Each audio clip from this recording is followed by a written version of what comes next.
पर्याय निबन्ध सङ्ग्रह पुस्तकमा देश विदेशका साहित्यकारहरूका 32वटा निबन्ध छन्। प्रकाशक साहित्य पोस्ट हो भने सम्पादक डाक्टर गोविन्द भट्टराई र विजय हितान हुनुहुन्छ। विश्वभर तापमान वृद्धि भइरहेको युग हो। लेखकहरूले पर्यावरणीय समस्या मात्रै उठाएका छैनन्, त्यसको कारण र निराकरण कसरी भन्ने आफ्ना विचार पनि राखेका छन्। पर्यावरणीय मुद्दालाई केन्द्रमा राखेर सिर्जना गरिएका साहित्यिक निबन्ध सङ्ग्रहमा मेरो साताले शीर्षकमा एउटा निबन्ध छ। साताले एक लेखको नाम हो जो मेरो जन्मस्थान मासतिर अवस्थित छ।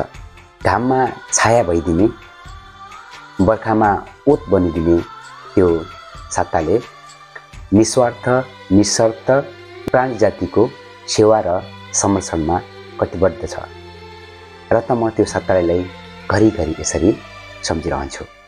शिशिर ऋतुमा ढकमक्क गुराँस फुल्ने पाएको छ। वसन्तमा लटरम्म काफल पाक्दछ। ग्रीष्ममा पनि झर्झराउने छरोले मनै लोभ्याउँछ। आहा, बर्खाभरि कुहिरोको फेटा गुड्दछ। घामपानीमा झन् इन्द्रिणीको माला लगाउँछ। यति मात्रै होइन, बिहानी सुनुलो घामको झुल्को पोतिन्छ।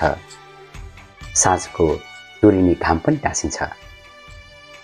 थरीथरीका पक्षीको वासस्थान, वन्यजन्तुको आरक्षण, रङ बदलिरहने आकाश मुनतिरको त्यो प्यारो साताले।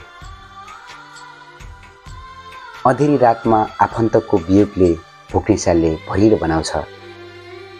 जुनेली रातमा भौतारिने राति मृग खोकेर रोमाञ्चित पार्दछ। कहिलेकाहीँ आहारको तलासमा बाघको गर्जन पनि सुनिन्छ। चैत मासमा काफल पाकेको सन्देश सम्प्रेषण काफले चरीले गर्दछ भने वैशाखी महिनामा बिउ कुहेको भ्रम अर्को चरीले फैलाउँछ। आहा, सुन्दरताको प्रतीक त्यो प्यारो साताले। तर विडम्बना अहिले साताले उहिलेको साताले जस्तो रहेन।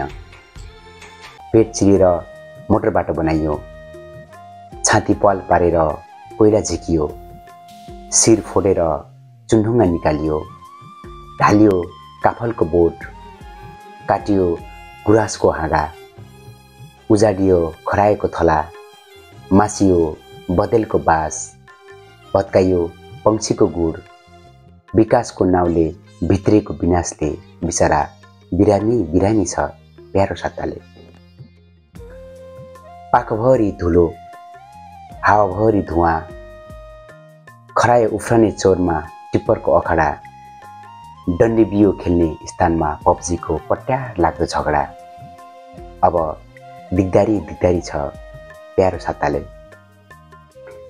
प्राणी जातिका सर्वश्रेष्ठ मानिसद्वारा निस्वार्थ प्रकृतिको सामूहिक उपयोग मात्र गरिन्थ्यो भने, निजी सम्पत्तिका लागि दुरुपयोग हुँदैन थियो भने आज साताले लेक मात्र होइन, सिङ्गो चुरे पहाड, चारकोसे झाडी मात्रै पनि होइन, पृथ्वी नै सुरक्षित र सुसज्जित रहन्थ्यो।